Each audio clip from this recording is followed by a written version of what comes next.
Angular kinetics are concerned with the causes of angular motion. Angular kinematics deals with the description of angular motion in regards to its location in reference to a plane or axis.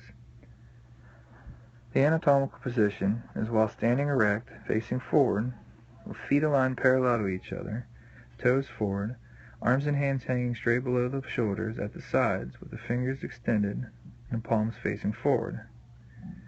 Using the anatomical position, the body is split into three major planes and three main axes of movement. The planes are the transverse, sagittal, and frontal. The axes are the transverse, longitudinal, and the anterior-posterior. These terms are used to describe the location of a movement and the axis the joint action moves around. The frontal plane divides the body into anterior and posterior parts. Basically, it's an imaginary line that divides the front side from the back side of the body. Here, Taylor is demonstrating movement in the frontal plane.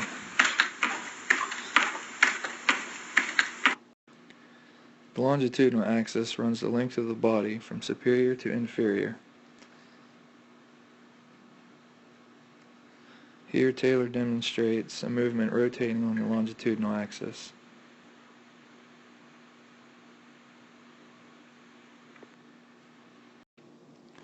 Depression is the inferior movement of the scapula.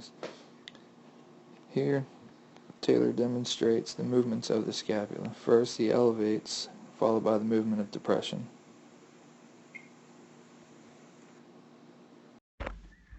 Angular kinetics is defined as the cause of angular motion. The body has three main axes, the transverse, longitudinal, and anteroposterior. Each axis has its own moment of inertia. The turning effect created by a force that is measured around the axis is called torque. Torque is influenced by its location, size, and distance from the line of action. This is also known as the moment arm. In this video, you can see how the principle of the moment arm can affect the outcome of the match. The further away I'm able to get my opponent's hand from his elbow, the more force I'm able to apply to create separation at the elbow.